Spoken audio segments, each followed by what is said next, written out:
Witam Państwa bardzo serdecznie. W moim dzisiejszym filmie opowiem Państwu o polskich dzieciach, które w czasie II wojny światowej zostały deportowane do Związku Sowieckiego. Tysiące z nich straciło tam życie. Te, które przeżyły to sowieckie piekło, tułały się po świecie przez kilka lat i całe życie musiały zmagać się z traumą, której doznały. Ich historia łamie ludzkie serce i dlatego właśnie chciałbym ją Państwu dzisiaj opowiedzieć. Jeśli spodoba się Wam mój film, udostępnijcie go znajomym, dajcie łapkę w górę, kliknijcie subskrybuj, a także wesprzyjcie mój kanał, za co z góry dziękuję. A złotymi patronami kanału są pan Andrzej Maciejewski z Alaski, Kancelaria Prawnicza Macieja Ordona w Chicago, a także pan Patryk Krupiński z Luksemburga.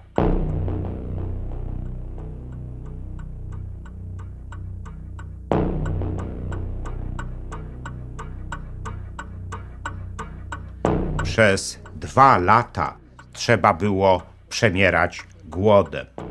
NKWDzista powiedział mamusi otwarcie, że dla nas, najstarszych dzieci, nie dostanie pajdy chleba.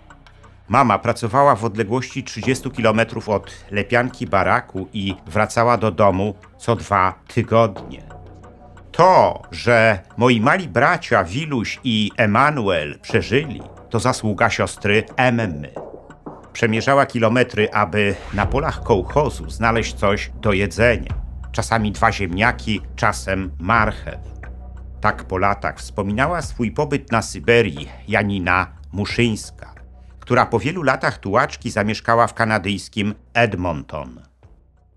Muszyńska urodziła się w 1930 roku w niewielkim miasteczku Szarkowszczyzna na Wileńszczyźnie, gdzie jej ojciec Leonard Chodkiewicz był samorządowym urzędnikiem. Po napaści Sowietów na Polskę ojca aresztowało NKWD i wywiozło go do jednego z łagrów nad Morzem Białym. 13 kwietnia 1940 roku Sowieci aresztowali jej matkę z 5 dzieci. Wszystkich zapakowano do bydlęcych wagonów i wysłano na Syberię. Tam czekała na nich niewolnicza praca w nieludzkich warunkach, zimno, głód i choroby. 10-letnia wówczas Janina każdego dnia stykała się ze śmiercią. Jej ofiarami były tysiące polskich dzieci, a także ich rodziny. Po podpisaniu układu Sikorski-Majski, który przywracał zerwane polsko-sowieckie stosunki, nastąpiła amnestia dla wszystkich Polaków uwięzionych w Związku Sowieckim. Matce Janiny Muszyńskiej udało się przedostać z dziećmi do tworzącej się w Związku Sowieckim armii Andersa. I to z nią opuściła Związek Sowiecki, przybywając do Iranu. Niemal w tym samym czasie zwolniono z łagru także ojca Janiny Muszyńskiej. Był w tak złym stanie, że nie nadawał się już do wojska. Zresztą kilkanaście miesięcy później zmarł, ale było to już w obozie Masindi w afrykańskiej Ugandzie. Tam też trafiła Janina Muszyńska z matką i swoim rodzeństwem. W kilku afrykańskich koloniach brytyjskie władze zorganizowały obozy dla polskich dzieci, którym udało się opuścić Związek Sowiecki z armią Andersa. Tam też Janina Muszyńska pobierała naukę i zdała maturę. W 1949 roku wyjechała wraz z matką i rodzeństwem do kanadyjskiego Edmonton.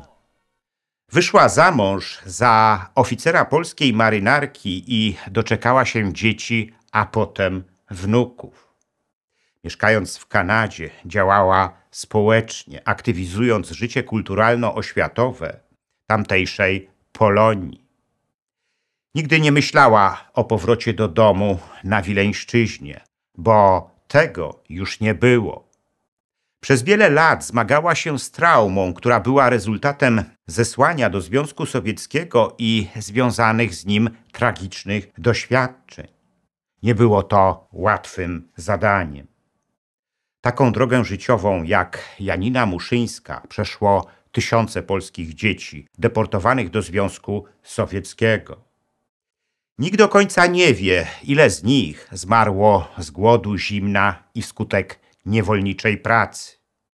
Wiele z nich doznało trwałego skaleczenia psychiki z powodu oderwania od rodzin i głębokiego bólu po śmierci najbliższych. Nie wszystkie z nich doczekały układu Sikorski-Majski, który, jak wspomniałem, umożliwił Polakom opuszczenie znienawidzonego kraju. Te, które dotarły do obozów armii Andersa, wyglądały strasznie. Ksiądz Lucjan Królikowski, jeden z ich późniejszych opiekunów, widząc je zaraz po przybyciu, był przerażony. Po latach opisał tę scenę tak. Niektóre z nich szły o własnych siłach. Inne pielęgniarki prowadziły pod ramiona, półniosąc. Dzieci starały się powłóczyć nogami, byle tylko pokazać, że nie jest z nimi aż tak źle. Dziewczęta w ostrzyżonych do gołej skóry głowach z powodu epidemii tyfusu i z zapadłą klatką piersiową trudno było odróżnić od chłopców. Głowy były usiane strupami, ciała pocięte przez insekty. Tyfus, czerwonka, szkorbut, jaglica były najczęstszymi diagnozami badających dzieci lekarzy. Do tego wiele z nich miało widoczne trwałe urazy fizyczne z powodu niewolniczej pracy.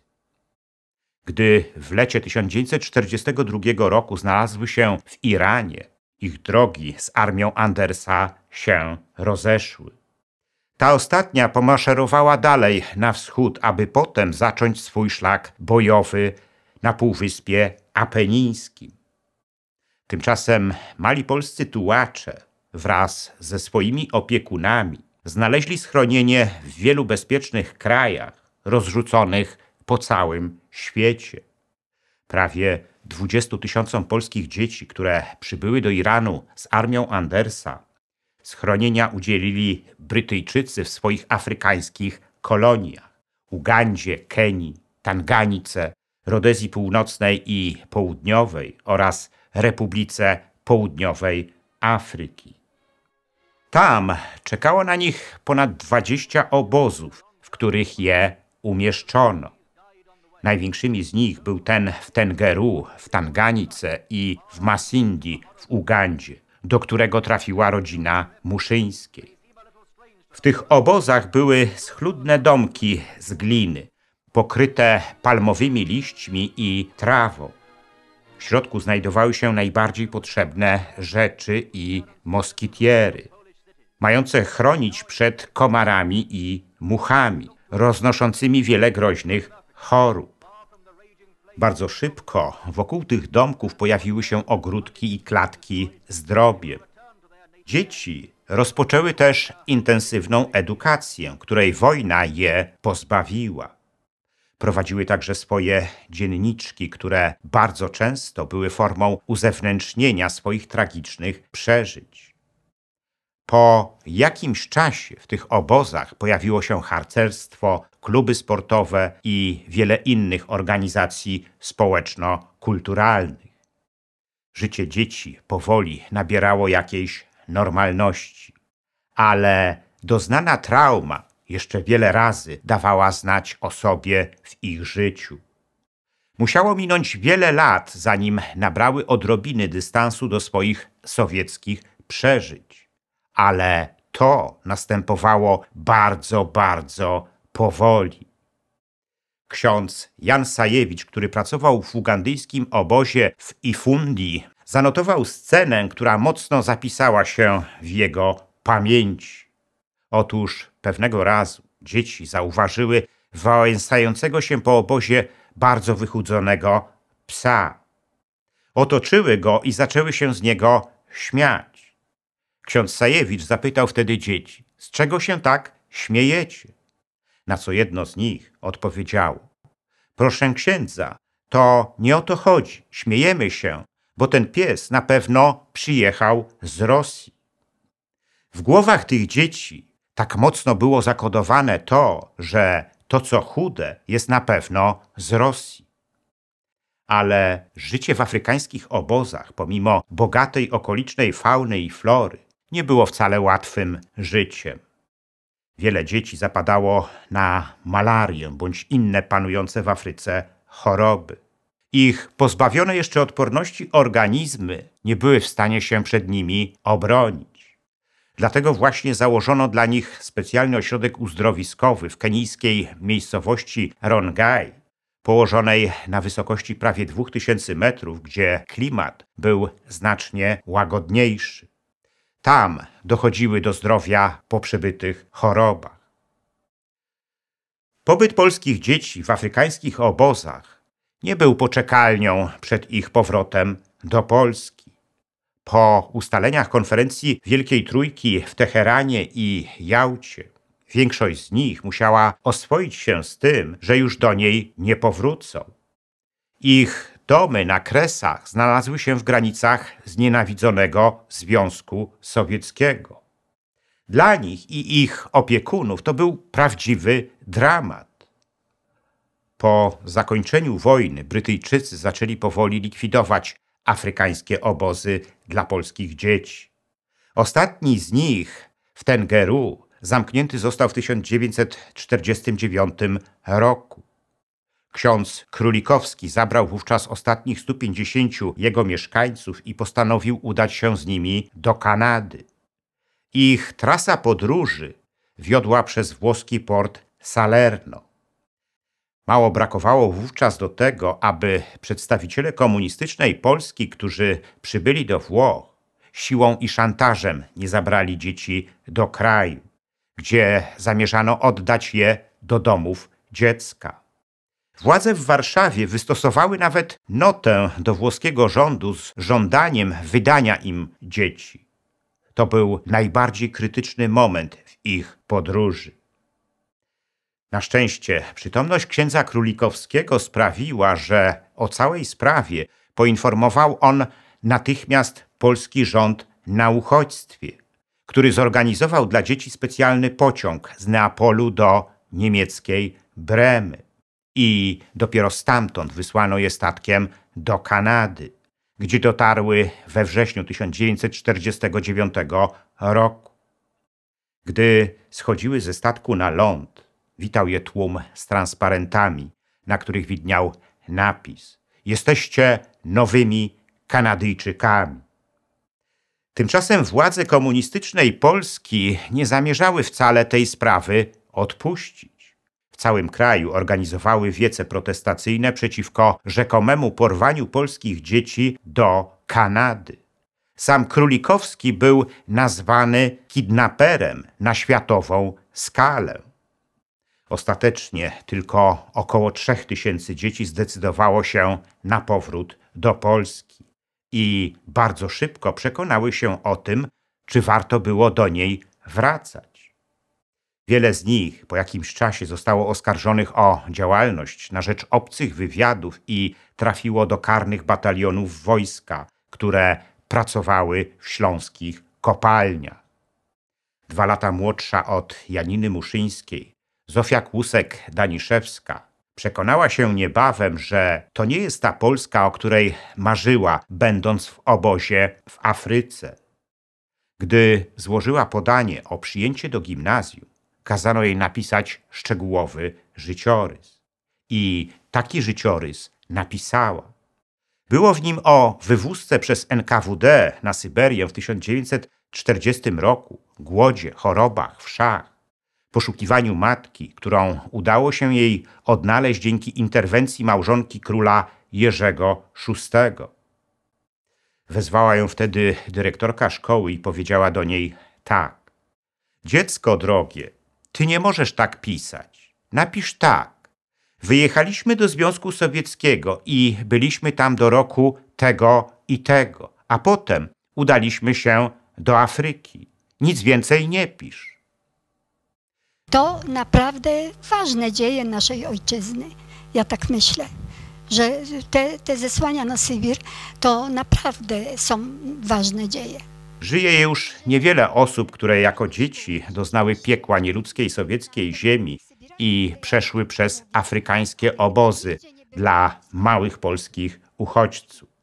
Ale nadal utrzymują ze sobą serdeczne kontakty. Mają też nadzieję, że są ostatnim pokoleniem Polaków, którym pisane były takie doświadczenia. Niestety, nadal nie opowiada się tej historii w polskich szkołach. Ministerstwo Edukacji nie opracowało nawet żadnego programu edukacyjnego na podstawie tej historii. Powstaje więc pytanie, na jakich wartościach ma opierać się edukacja młodych Polaków i jak mają oni odnaleźć swoją tożsamość narodową.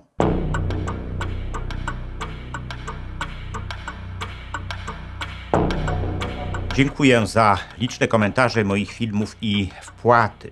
W sposób szczególny chciałbym podziękować złotym patronom, którymi są pan Andrzej Maciejewski z Alaski, Kancelaria Prawnicza Macieja Ordona w Chicago i pan Patryk Krupiński z Luksemburga, a także srebrnym patronom, wśród których są panowie Dariusz Kwoka, Dariusz Wietrzykowski, Arkadiusz Strykowski, Bartosz Filip Cichy, Antoni Łosieczka oraz Kongres Polonii Kanadyjskiej z okręgu Toronto, Stowarzyszenie Nasza Polonia z Australii i firma informatyczna Sagitum S.A.